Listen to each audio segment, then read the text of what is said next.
تو اللہ سبحانہ تعالیٰ کہتے ہیں کہ میں تو ایک کن کہتا ہوں تو فیکون ہو جاتا ہے. والذین ہاجروا. اب آیت نمبر 41 میں اللہ سبحانہ تعالیٰ فرماتے ہیں وہ لوگ جنہوں نے ہجرت کی.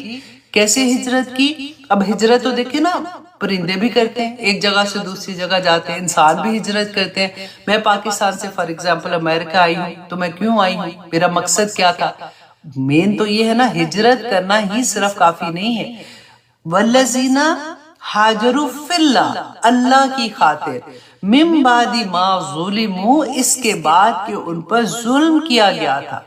یہ کن کے بارے میں بات ہو رہی ہے؟ دیکھیں کسی بھی جگہ پہ، کسی بھی ملک میں جہاں پہ کوئی مسلمان رہتا ہے، اس کو یہ ہے کہ اس پہ ظلم کیا ہو رہا ہے کہ اس کو اپنے عقیدے پہ قائم رہنا مشکل ہو رہا ہے، اس کو اپنی فرض جو ہے اس کو وہ پورے نہیں کرنے دیے جا رہے، اس کو نماز نہیں پڑھنے دی جاتی، اس کو حجاب نہیں لینے دیتے عورتوں کو، یا ان کی مسجدیں جلائی جا رہی ہیں، یہ اس طرح کی جو بھی چیزیں ہوتی ہیں. اور اس کی وجہ سے اللہ کی خاطر وہ جب ہجرت کرتے ہیں تو ان کے انعامات اللہ سبحانہ تعالیٰ یہاں پہ بتا رہے ہیں، وہ ان کے لیے نہیں ہے. جو ہم لوگ تو کیوں آئے؟ میاں میرے ابھی یونیورسٹی آف ہیوسٹن میں پڑھ رہے تھے تو چلو جی میں بھی آگے ادھر بہتر زندگی کے لیے آئے، رائٹ؟ تو یہ اس میں یہ والی چیز نہیں آتی ہے. یہ کوئی بھی اپنی جاب کی خاطر جاتا ہے یا کسی بھی طرح سے، تو ان کے لیے یہ نہیں ہے. ہجرت صرف اس لیے کہ اللہ کی خاطر کی ہو اور اس وجہ سے کی ہو کہ جس جگہ پہ وہ رہتے تھے اور ان کے اوپر ظلم ہو رہا تھا. تو اللہ سبحانہ تعالیٰ فرماتے ہیں لَنُبَوِّئَنَّهُمْ، البتہ ضرور ٹھکانہ دیں گے انہیں، فی دنیا میں، حسنتاً، ان کو بہت اچھا ٹھکانہ اس دنیا میں دیں گے. اللہ کا یہ وعدہ ہے. دیکھیں ہجرت کوئی آسان نہیں ہوتی. آپ مشرکین مکہ کا میں آئی تھنک یہ آیت پہلے کمپلیٹ کر لیتے ہیں. اللہ سبحانہ تعالیٰ فرماتے ہیں کہ ان کو ضرور دنیا میں بھی اس کا اجر دوں گا، وَلَأَجْرُ الْآخِرَةِ، اور یقیناً آخرت کا اجر اکبر سپرلیٹیو ڈگری کہ اس سے بھی بہت زیادہ ہے. لَوْ كَانُوا يَعْلَمُونَ، کاش کہ وہ جان لیتے. دیکھیں مسلمانوں کو جب مدینہ میں ہجرت کرنے کا حکم آیا تھا نا، یہ آیا بیسیکلی تب تھی جب ہجرت حبشہ مسلمانوں نے کی تھی، اور اس کے بعد جب مسلمانوں کو مدینہ میں ہجرت کرنے کا حکم آ گیا تھا تو پورا نہ پتا تھا جس جگہ ہجرت حبشہ میں. آپ دیکھیں نہ پتہ ہی نہیں کہ کہاں جا رہے ہیں، کیسے جا رہے ہیں، اگر فیملی ساتھ ہے تو کھائیں گے کہاں، تو رہیں گے کہاں. تو جس جگہ پہ رہنے، آپ دیکھیں اس زمانے کا رواج کیا تھا کہ جو قبیلہ تھا نا، اگر قبیلہ سے کٹ کے تو آپ بالکل ایسے ہوگے کہ آپ اکیلے، مطلب کوئی قبیلے کی جو وہ ہوتی تھی نا پروٹیکشن ہوتی تھی وہ بہت اسٹرانگ ہوتی تھی. اس کے علاوہ تو بندہ پھر گیا کام سے والی وہ بات ہوتی تھی. تو قبیلہ چھوڑنا، اپنے لو ونز کو وہاں چھوڑ کے جانا، اپنا کاروبار چھوڑنا، اور کیوں؟ صرف اس لیے کہ میرا دین قائم رہ جائے، میرا اللہ مجھ سے راضی رہ جائے، میں جو کام، مجھے جو حکم ہے اللہ کی طرف سے میں وہ پورے کر سکوں. تو اس وجہ سے آپ دیکھیں جب لوگ اسلام لاتے تھے نا تو ان کو کوئی ہار نہیں بنائے جاتے تھے. ان کو یہ پتا ہوتا تھا کہ جیسے ہم اسلام، کسی کو پتا چل گیا کہ میں مسلمان ہوں تو اس کے بعد ظلم کی انتہا ہو جاتی تھی. ذرا امیجن کرے تھوڑی دیر کے لیے کہ میں ایسی جگہ پہ ہوں جہاں پہ اگر لوگوں کو یہ پتہ لگ جاتا ہے کہ میں مسلمان ہوں تو وہ میرا گھر جلا دیں گے آ کے، اور اگر ان کو میرے بچوں کو ایسے کر دیں گے. اگر مجھے یہ پتہ لگے کہ میرا بچہ باہر نکل رہا ہے اور وہ کہتا ہے کہ آئی ڈونٹ کیئر، میں مسلمان ہوں، میں نے کلمہ پڑھا ہے، میں جا کے بتاؤں گا، تو آپ سوچیں کہ وہ ماں کا کیا حال. اور میں صرف آپ کو وہ فیل دینا چاہ رہی ہوں کہ آپ کو پتہ ہے کہ باہر لوگ مارنے کے لیے بیٹھے ہوئے ہیں. اگر میری بیٹی گھر سے باہر نکلے گی یا بیٹا باہر نکلے گا تو وہ خوف کا عالم آپ ذرا سوچئے کہ کیا ہوگا. وہاں پہ یہی ہو رہا تھا. غریب جو تھے نا، غریب مہاجرین کا لفظ آتا ہے کہ جو صحابی ایسے تھے جو غلام تھے، جب وہ اسلام قبول کرتے تھے، آپ سوچو غلام کی تو ویسے کوئی عزت کوئی نہیں تھی. اگر ان کو مار کے پھینک دیتے، کوئی قانون بھی ایسا نہیں تھا کہ کوئی پوچھتا کہ تو نے کیوں مارا ہے، میرا غلام ہے، میں جو مرضی کروں. یہ والا حال ہوتا تھا. اور غلام جو جب زیادہ تر وہی شروع میں اسلام لائے ہیں. ان کے صہیب رومی کے بارے میں آپ کو تھوڑا سا یہاں پہ بتاؤں کہ وہ جب ہجرت کی تھی انہوں نے تو کیا کیا تھا. کہتے ہیں کہ ان کو رومی اس لیے کہتے تھے کہ یہ بچے تھے جب ان کو اغوا کر لیا گیا تھا اور ان کو روم لے کے چلے گئے تھے، اس لیے ان کے ساتھ رومی کا لفظ آتا ہے۔ تو ان کو نا رسول اللہ صلی اللہ علیہ وسلم ان کو ابو یحییٰ کی کنیت دی تھی، تو اس لیے پکارا کرتے تھے۔